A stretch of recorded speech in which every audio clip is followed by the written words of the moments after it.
Assalamu alaikum. You're listening to the New Beginnings podcast. No fluff, no holding back, just honest conversations about your journey as a new Muslim. Brought to you by New Beginnings, a platform that aims to support new Muslims on their journey through Islam, from the Shahada and beyond.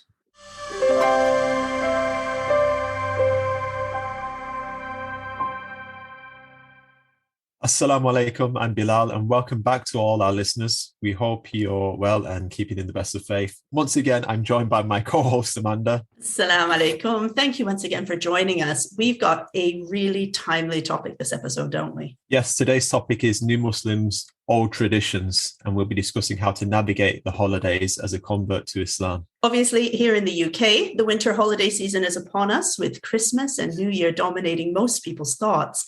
And for converts, both new and old, this time of year can be very difficult. Yeah, and obviously not all converts come from a background that celebrates these holidays. So we hope the discussion we have today will benefit any Muslim, whether they're trying to figure out Christmas, Easter, Hanukkah, Diwali, or any other family tradition. And joining us today, we are very, very happy to welcome our special guest, Imam Suhaib Webb, to the podcast all the way from the United States of America, from Harlem. Sure, thank you. First of all, I appreciate both of you for having me and want to congratulate you on this really great podcast and hoping that Allah subhanahu wa ta'ala will continue to bless you and use you for good to serve others. So my name is Suhaib Webb, as I mentioned, William Webb, actually, originally from Oklahoma, which is one of the interesting places now currently in America. I became Muslim in 1992 at the age of 20 and currently reside in New York City and teach here at New York University, as well as work under Imam Khalid Latif at the Islamic Center of New York City. May Allah bless you and reward you for your work. And thank you for joining us today. So just to start off, we'd like to know how we all dealt with the holiday season as new Muslims. Imam Suhaib, how did you manage when you were a new convert? And how do you manage now as well? These are questions that force me to kind of go back in time. I think also that converts to Islam, it's sometimes difficult to give one answer based on a number of factors, right? Age being one of them. Financial independency, I think, is extremely important. And then if they're married, right, to say a non-Muslim who holds certain traditions like really, really dear. It's interesting. I can say this, that my first 2 or 3 years as a Muslim navigating these things, I have yet to find any of those answers on any of the fiqh Q&A sessions online, right? It was very much a feeling of isolation, embarrassment to tell Muslims that I was kind of trying to navigate this. And then my own family, I told my parents I was Muslim at the Thanksgiving Day table. So you can imagine, I was 20 years old and I had been hiding my Islam. So it was really about balancing so many things. I don't know if people understand the emotional weight that comes with conversion, of trying to maintain your own sense of fidelity to God and to this new religion that you've embraced. And then I love my family. People, even my parents are not Muslim. My brother's not Muslim. I still have a lot of love for them. They still have a tremendous impact on me. The Quran says, وَصَاحِبُهُمَا فِي الدُّنْيَا مَعْرُوفًا, right? Be good to them.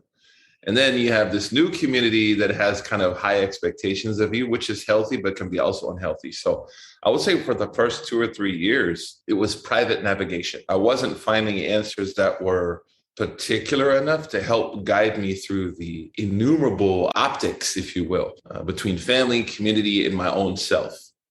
So it was a little bit difficult, right? And I learned a lot through that. I was very young. I was just became 20. And suddenly Christmas was right around the corner. I became Muslim in November. And it was just like, whoa, this is a lot.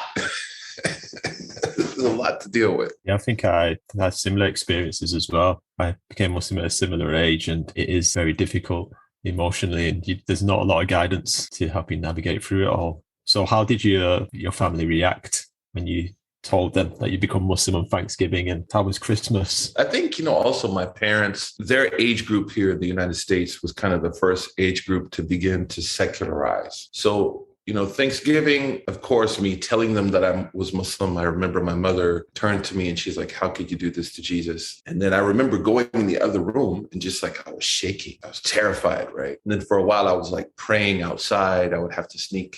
My parents weren't necessarily anti-Muslim. They were just uninformed. So I was lucky. I had a teacher from West Africa who first or second week I became Muslim. He was the Imam of the mosque. Actually, I memorized the Quran with him. And he was really there to sort of give me a little guidance. But of course, it would have been unfair for me to expect him. And sometimes I think we do this. We expect too much from people, even within the Muslim community. They're not necessarily going to be able to appreciate or have an understanding of all those parameters. But his thing was just like, just be good to them.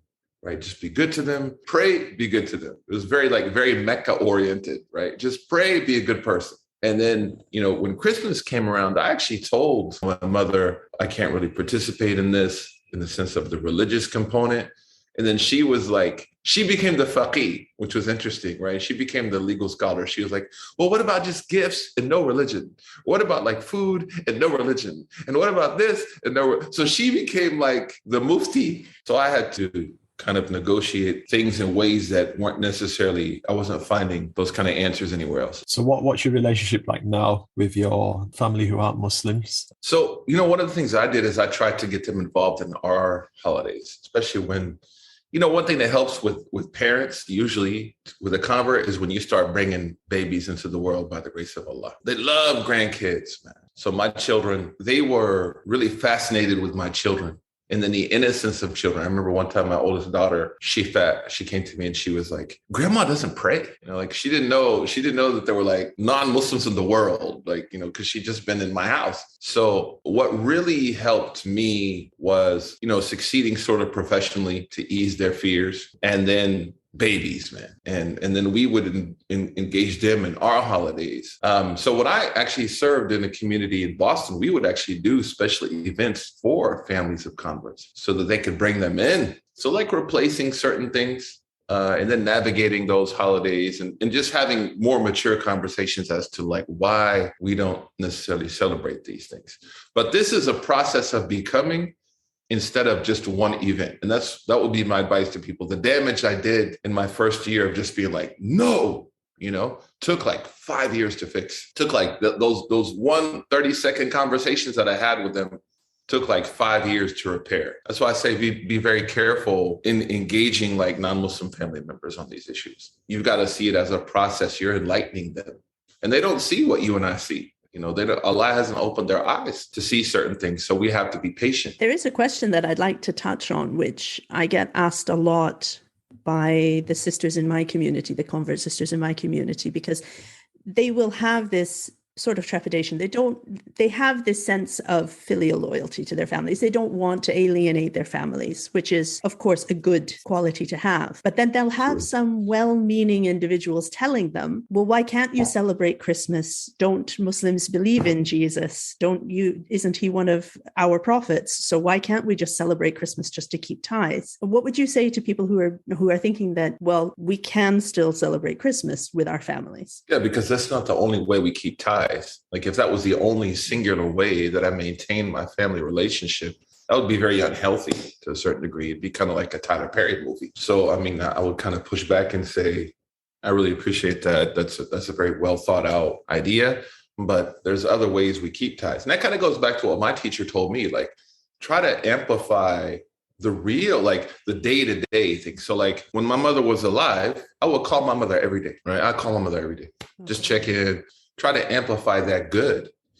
Because now, if we're not careful, and I do want to say that every convert has a unique set of optics. So I by no means, again, I said my first 3 or 4 years were really about navigating these in ways that I had to survive. So by no means am I trying to, put anyone on blast or tell them that they're wrong.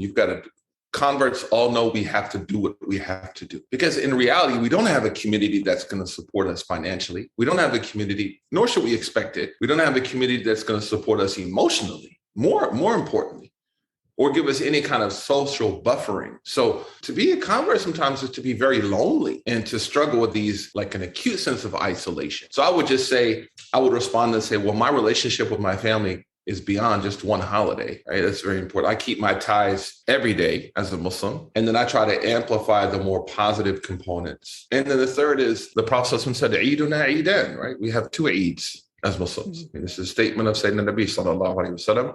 And I understand we have to work to that, right? In our initial iterations of being Muslim. It's a process. And I think also it's healthy sometimes as a convert to start your conversion by taking some principled stances, because that kind of trains you to maintain those principles we can all say as we get older. Sometimes it's hard to hold on to principles. But if you've created a habit, a resume of dedication, it's not as difficult. So I think also sometimes a little creating some space for yourself within relationships, I think is very healthy. Declaring some boundaries. I don't think that's actually the sign of a good relationship. If you and I can say, hey, we're friends, we get along, but these are my non-negotiables, then I'm being much more honest than just smiling and like not being who I am. And that's a process, no doubt. What my bigger concern is my parents are going to throw me out of my house. Like I was terrified. I'm Muslim now. If I'm too outwardly adherent, I'm going to be out in the streets. And I was very young. I didn't have any financial utility. So again, people have to navigate these in ways that preserve themselves. But I think when you're ultimately in a position of kind of power and you're able to make, as we said, make some moves, it's healthy to kind of create certain boundaries with people, just so you create a resume of obedience to Allah. Jazakallah khair for sharing that. I think you've brought up some really important points, because we always find people who are new to the religion who are worried about this issue. And so they go on to the ubiquitous search engine and do their searching and find the fatwa declaring that Christmas is haram and it's shirk and it's this and it's that. And so they think that they have to follow this. And in the zeal to obey Allah, which is admirable, become harsh with their families. SubhanAllah, while we can't say that yes, it's okay to celebrate Christmas, we have to appreciate the mitigating circumstances of a new convert, especially if they are in a position of financial weakness, as you were, as I was, subhanAllah, when I first became Muslim. If I had alienated my family, it would have caused bigger problems, subhanAllah. So I think this, and we can't emphasize this enough, every convert situation is unique. And nothing that you find on the internet is going to answer your particular situation. Absolutely. But Allah is merciful, and He knows what we're going through, and He knows our situations. And if we need to take a flexible approach, He will guide us through that, inshallah. And religion, Islam is a process, not an event. The process is made up of small particulars. And to be honest, even though I was very zealous in my first year as a Muslim, I wasn't strong as a Muslim yet. So the outward kind of bravado may have been simply just a veneer to kind of cover my fear of my own lack of my inadequacies religiously. Maybe masking, and this is where I think intra-convert care is intra-convert care is very important, where we can sit down and say, look, man, I've been where you've been, and I know exactly what you're doing right now. And it's not, and here, this is a safe space for us to honestly have that conversation. I would also argue that even in my first year or two, just being really outwardly Muslim and wearing thobes, and, that was all a veneer to kind of cover my own religious inadequacies. And so I wasn't strong enough to take on that. I told my mother, it's funny you said something. I remember my mother, I was telling her, like, this is haram. And she's like, baby, I'm not Muslim. Like, I'm not Muslim. You're Muslim. You chose this. I didn't choose this, right? And you said we're harsh on our family. My mother was like, baby, I'm not Muslim. She told me this. Like, why do you keep asking me to do all this stuff? And I was like, you know what? That's true. She's not Muslim. And let's be honest, I don't know about you all, but there's also the fear of pushing them so far away that there's no hope of ever being able to kind of bring them back. The other thing is, I would argue that the most important conversations I've had about Islam with my family have been at holiday gatherings, right? Like in Christmas, my mother was like, so what do you believe about Jesus? I would have never been able to have that conversation in a different setting. I remember one time we were at a family gathering, and my aunt was like, do you guys believe in angels? And just we get into this long conversation about angels. So also using these moments as opportunities for like strategic entry points into having discussions about religion. Ibrahim uses the sun, the stars, the moon, and the sun to make pagans think about God. Right? He takes advantage of an opportunity. I don't want to talk too much, Amanda. I think also the people who write those fatwas have never probably had non-Muslim family. And that doesn't take anything away from their credentials as scholars and their ability to answer issues related to the foundations of religious and acts of worship. But those social fatwa, there's certain pixels that need to be in place before we, I think, answer some of those questions. Yeah, and like you mentioned before, that everybody's situation is totally different. One of the things that comes up is the alcohol and prohibited food as well. So a lot of these gatherings, there might be a lot of drinking and alcohol present. Sometimes somebody's new to Islam. They might not even have told their family yet, how would they navigate these holidays. We had a brother who went to a family gathering. His family knew he was Muslim. He's a recovering alcoholic, and he had a drink, which he thought it was just juice or something. And he drank it, and it turned out to be alcohol. And it said it just sent him down. So, what advice do we have? So I actually became Muslim because my mother offered, I told my parents I was Muslim, because my mother was trying to get me to eat some ham that she had made. My mother's an old country woman. It's like a custom to cook this really big turkey and ham for Thanksgiving. So she made this massive ham, and she was, have some ham. And I was like, I'm okay. I don't eat ham. And finally, my father was like, tell us about this Muhammad business.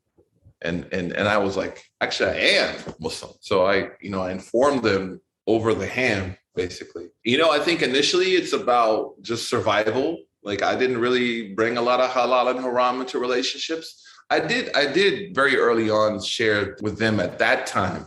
Christmas has really changed nowadays, its meaning. But at that time, I don't do Christmas because I don't believe that God had a son. I don't believe that God is a man. I was pretty clear on that early on, nicely. But again, you got to get to a point where you're educated and comfortable enough that you're not speaking about this emotionally. I can't emphasize how important the initial emotion of conversion is, more maybe a veneer that's masking inadequacies. So we tend to, in those insecurities, lash out at people. Whereas it's like, I love you, you're my mom, you're my dad, everything is great, everything's gravy, but certain things I don't do, certain things you don't do. And let's just try to work through that. And that's the sign, again, of a very healthy relationship. And it becomes complicated with some of our brothers and sisters whose parents are even atheists or agnostic. So those are conversations that can be complicated as well. But I think just sharing it from a point of these are my values, these are my beliefs, and I'm willing to meet you halfway, but it's just certain things I can't do. So drinking, I still have family members who drink. We know within certain schools of fiqh, and I don't want to make this overly complicated, there's a difference between being at a place where people are drinking and actually drinking. Being in a place where people are drinking when there's a need, like your family, is certainly different than going to the pub, right? Or going somewhere for no reason. I'm at a place because I need to be there. Just deal with it. Just don't drink and try to be a catalyst that helps people. United States, drinking is leading to large number of financial challenges for families. Most of the homes that we're seeing, at least when I did this study years ago in education, where there's abuse, it's usually linked to drinking. So trying to bring it from that perspective, I think is healthy. But, when I go to family events, people are drinking, I just don't drink.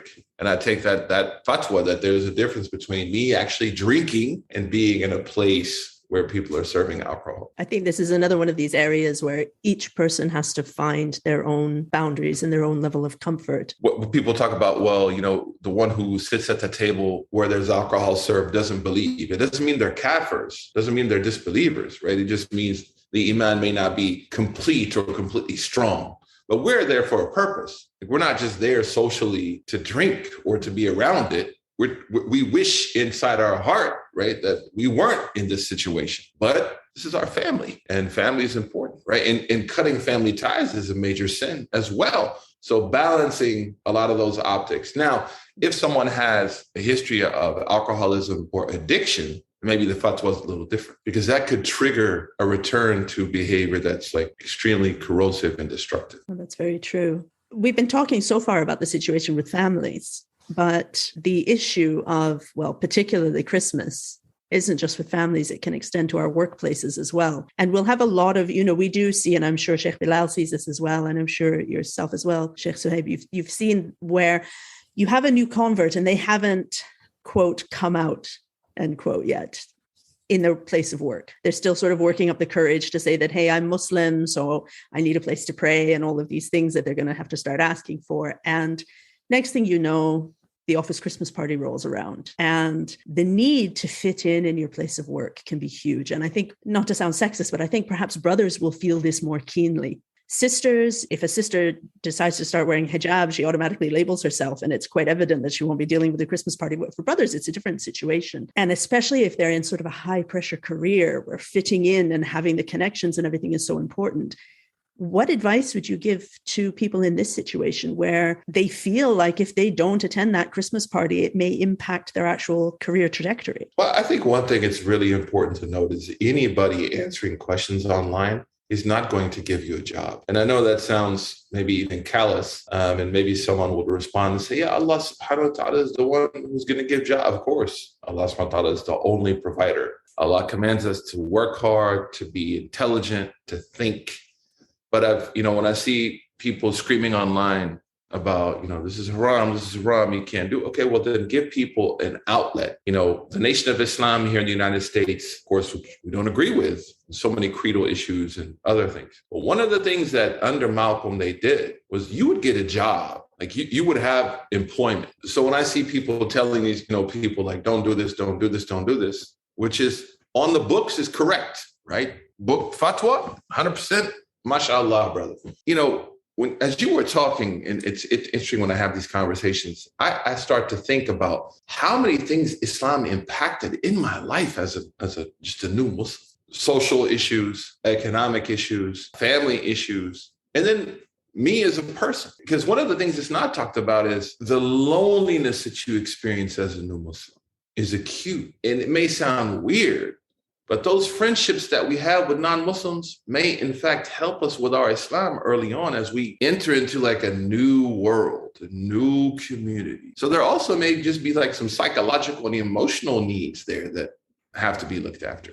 So my advice is navigate. Do not break yourself early on. It's like a bar when you're squatting, right? You put too much weight on that bar, you're going to hurt yourself. You're going to start to get unstable. You navigate it and sort of navigate it privately. Right? Muslim community may not be ready to understand where you are yet and get strong enough to where you're in a position and then make those decisions. But don't break yourself for the guys on TikTok and Instagram who are screaming at you because they're not going to give you a job. They're not going to come visit your mom and dad. They're not going to be there when you need them. And that's one of the concerns I have sometimes with religious messaging. It is only about discipline and censorship. But we don't provide people an outlet for empowerment and efficacy through religion, right? There's a value prop to being Muslim, and we don't offer that. We just offer no. And I think that's where convert communities have to begin to come together and think about how do we create economic opportunities for one another. I had a friend who was a drug dealer who converted to Islam, and we were sitting in the masjid, and he told me, that's the only thing I know how to do is sell drugs. So one of the older brothers was like, go sell oils. And he gave him a whole thing of incense and perfumes. He said, go on the streets and sell this instead of drugs. And so he actually made a career out of it. Like he flipped the hustle. So I would say, make sure that we're giving people opportunities and not just telling them don't. You touched on loneliness. So if somebody's decided to distance themselves from their family, or their family might not be welcoming of their conversion, do you have any advice on coping with that isolation that a person might feel during those days? Yeah, when we did in Boston years ago, we did a survey of the biggest challenges that new Muslims faced. We were expecting it to be the classical, I'm confused by the different aqidas and the different groups and the different teachers. The biggest challenge I faced was loneliness. So I think we should do like gatherings of converts where we support one another, right? We don't have to call it convert Christmas gathering, of course not. But like this is a gathering where on Eid day, I've even known imams, like famous convert imams who spent Eid alone. There was a famous imam one time I met him. I was like, where are you going for Eid? He's like, I'm going to a place called IHOP. I don't know if you have IHOP.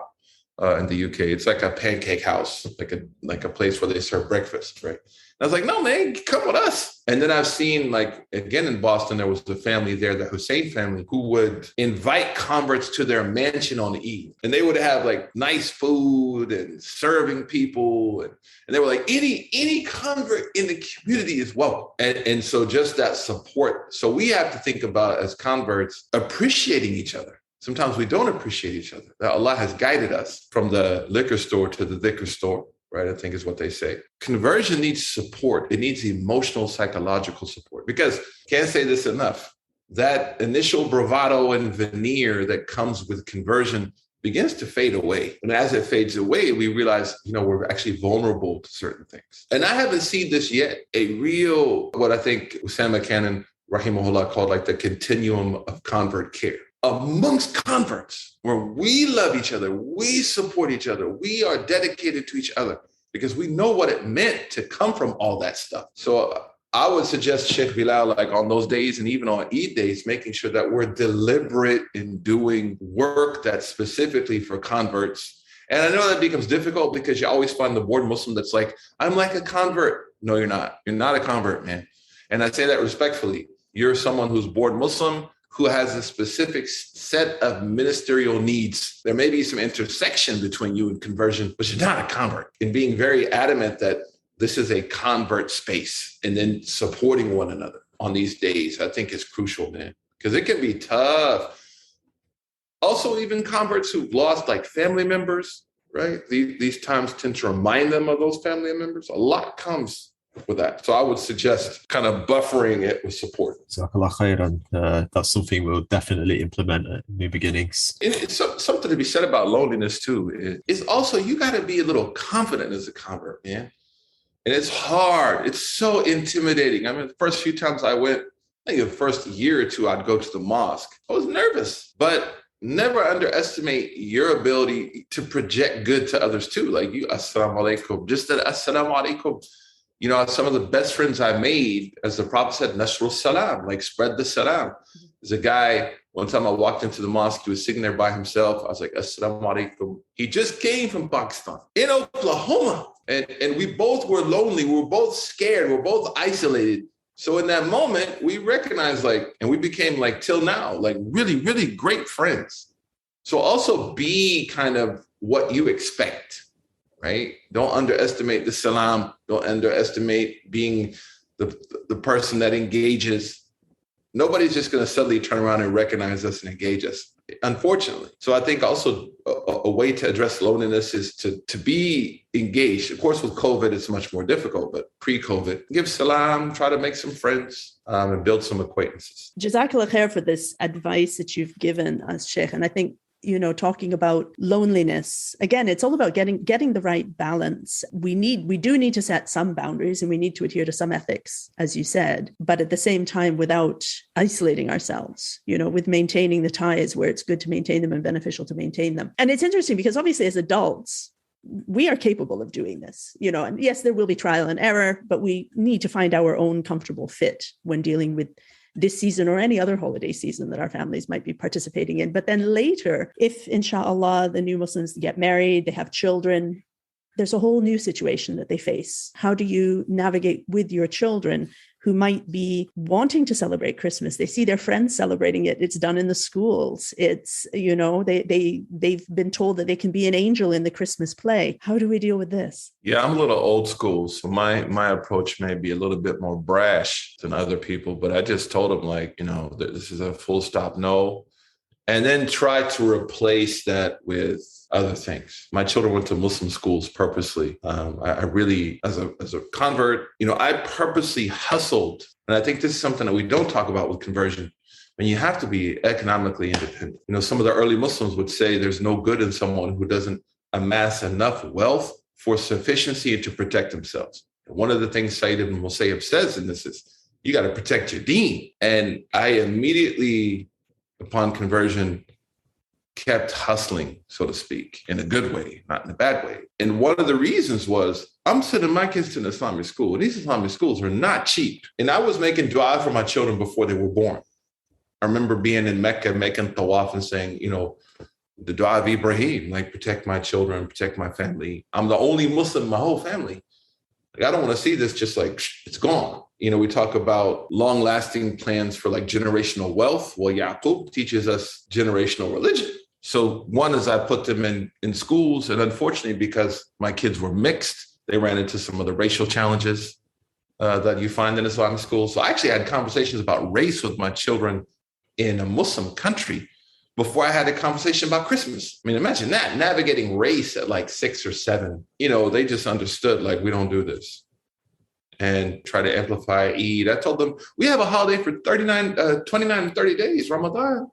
Now, Muslims don't have a 29-day holiday, and trying to decorate the house for Ramadan, trying to create the alternatives to dealing with it. Because, Christmas now is so intrinsically tied to capitalism that we're dealing with like a massive marketing campaign. It's a lot, right? You got to kind of shelter and replace. Yeah, that's really good advice. And I have to admit, I did very similar with my kids when they were, alhamdulillah, my kids are grown now, mashallah. But when they were little, I had the option of sending them to an Islamic school, and I didn't because the level of educational attainment was very, very poor. And obviously in the UK, I don't know what it's like in the States. In Canada, we have a very secular education system, but here in the UK, we have religious education in the schools, and it's a requirement, but you can opt out of it. My kids' schools knew that my kids don't do RE, they don't do assemblies, unless it's a purely educational assembly. They don't do the daily worship. They were given alternative things to do when Christmas was coming up.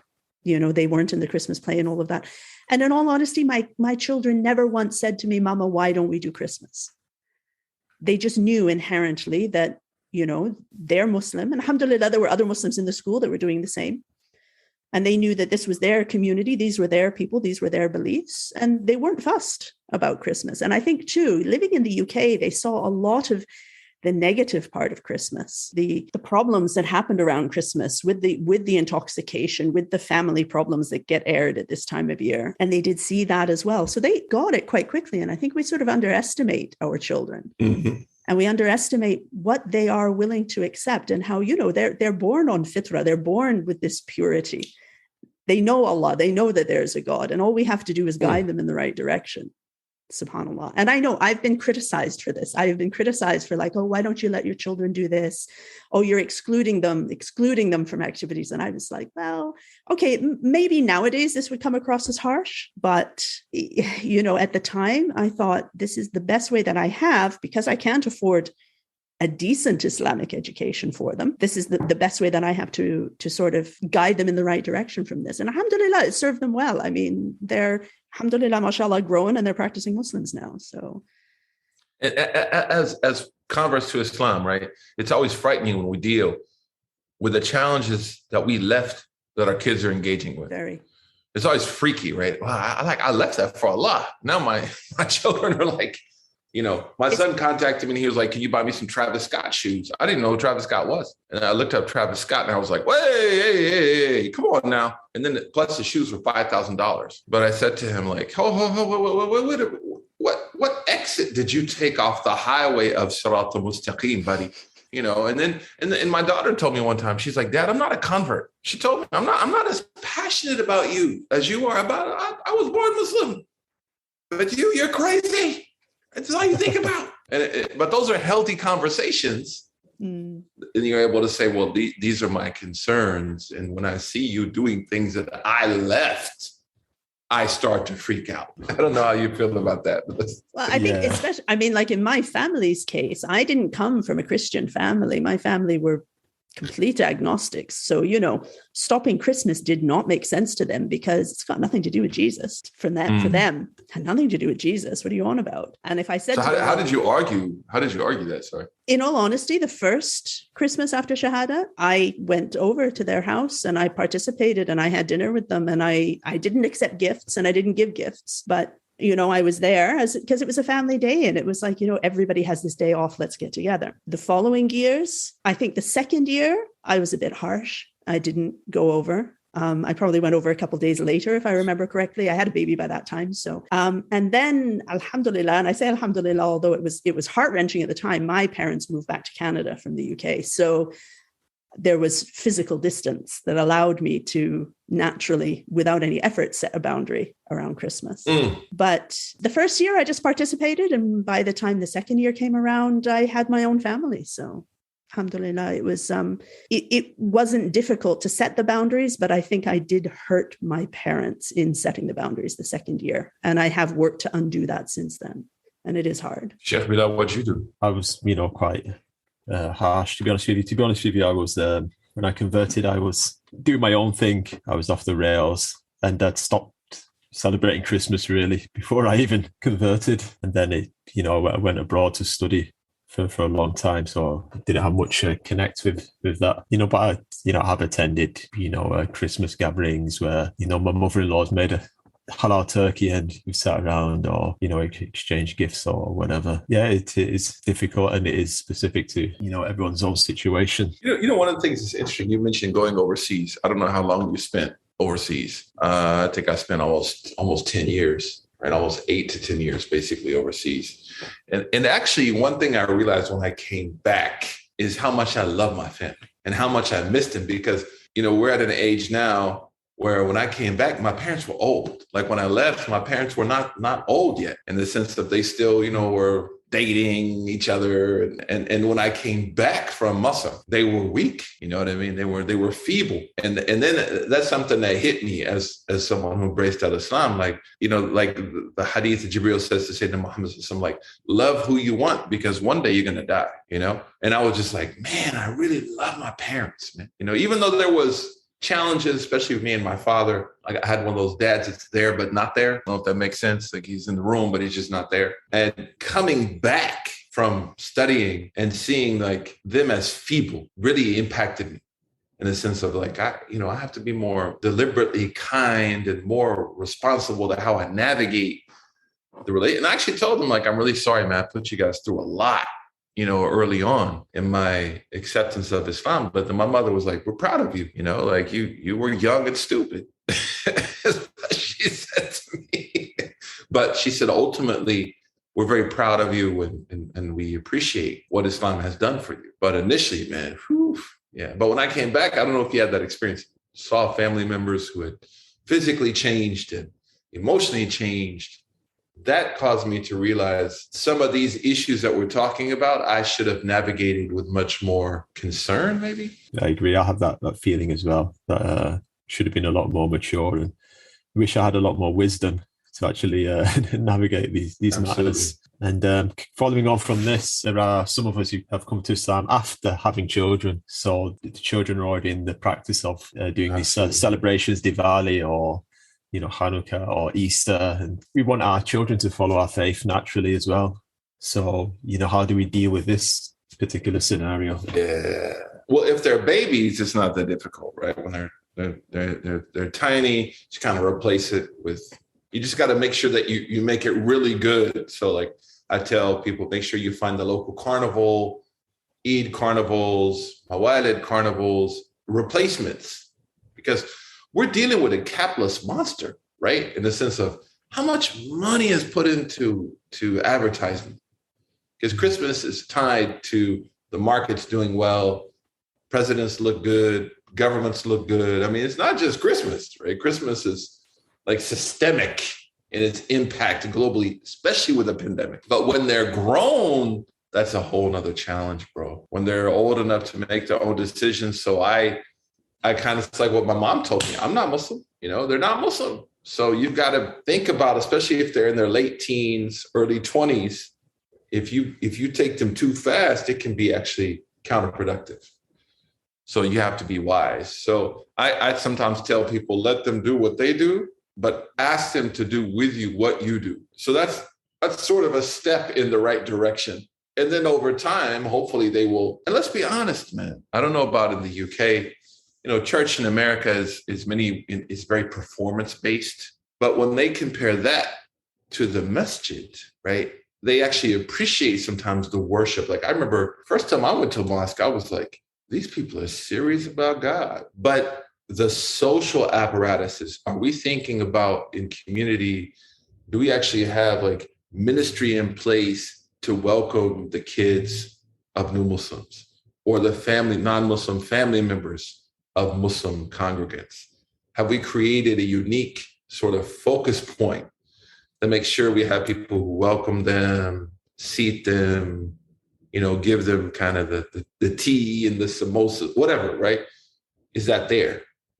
You go to some of these churches, man, you can't walk 3.5 feet before someone is loving you. It's honestly, they're just like, welcome to our church. And can we, they have you fill a visitor card and someone calls you later and checks in on you. And there are things communities can do to help support us who have grown children or family members. And I don't think we're quite there yet. That needs a lot of support. The older children are you can't just tell them stop celebrating Hanukkah. I really appreciate what you've said about how the communities need to put together the support. Prior to the pandemic, in my local community, we had a study circle running at one of the local mosques, specifically for new Muslim women. And we found that there was a disproportionate number of these women who were single mothers. And they were coming to the mosque with 6 and 7 and 8 and upwards year-old children. And those children didn't have the first clue what their mums were doing. And they were just playing out in the corridor while their mums were learning their religion. And so we thought, this is what we need to do. We need for the babies, up to 2-3 years old, have a child care provider for them. And for the older kids, they need to have their halaqah while their mums are having their halaqah. And the kids loved it.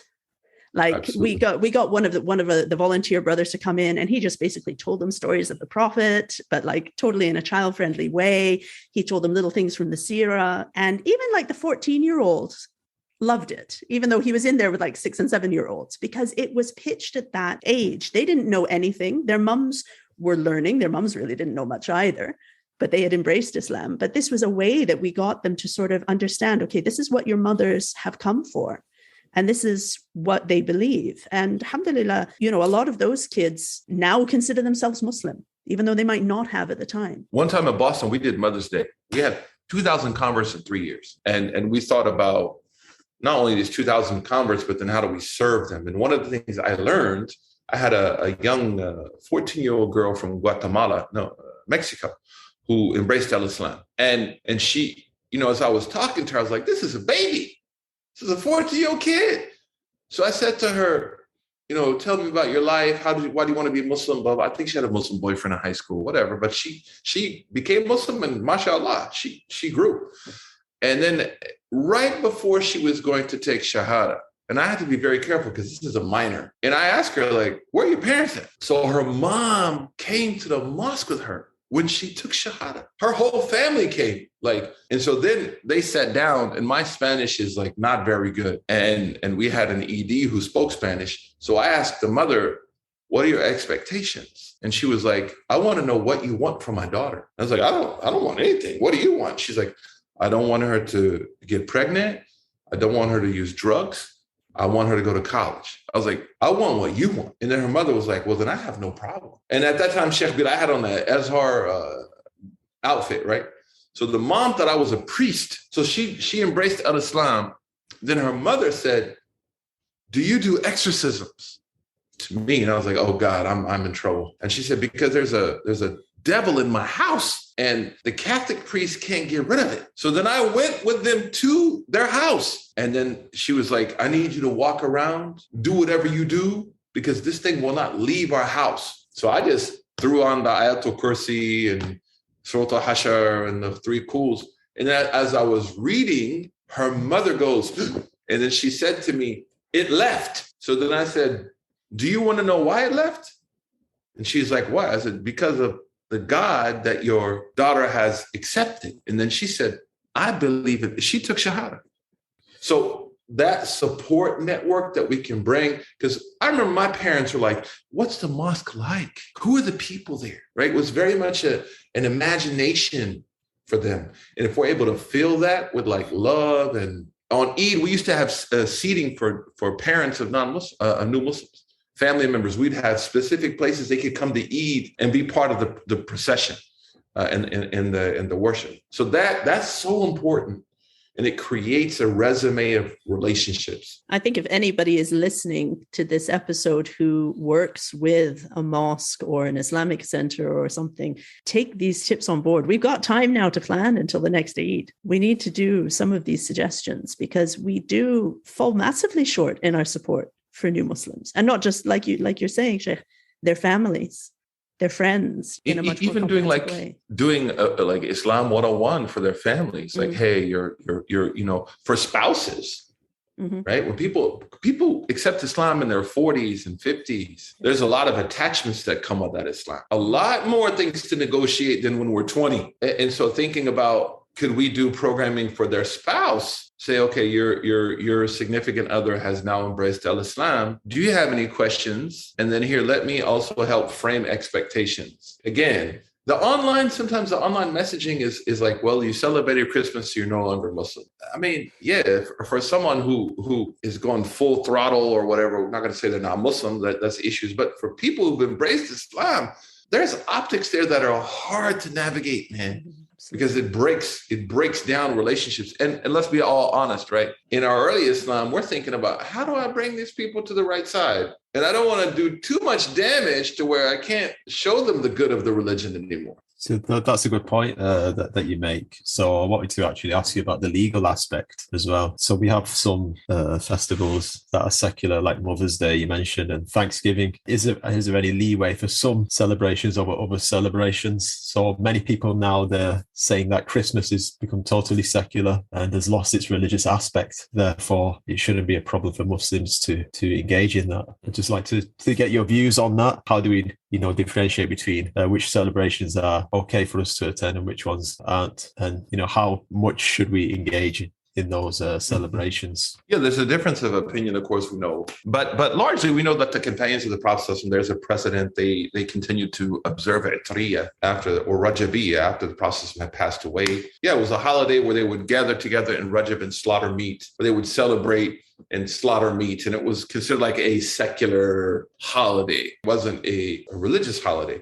And even, we have the narration of Abu Dawud, where one of the Sahaba, I think Ibn al-Dahaki, asked the Prophet, can I slaughter this meat at Buwaba? And the Prophet says to him, are there any idols at that place that you're slaughtering? And this is a very important term that the Prophet uses. And then he says to the Prophet, no. The Prophet said to him, because Allah doesn't accept a slaughtering that has ma'asi. He didn't say shirk. He didn't say this is someone becoming a kafir or disbeliever, but this is an area where there's shirk, that you're engaged in this is disobedience, not leaving Islam. That's a very important distinction, right? We don't want to see Muslims leave Islam. So when the Prophet says slaughtering meat where there's idols is a sin, he doesn't say this is apostasy. Right? Look at the delicate kind of wording of the Prophet, peace be upon him here. But these holidays like Rajabiyya continue to be observed by some of the companions in the Salaf, the early Muslim community. So these kind of holidays, we don't need to be going after people.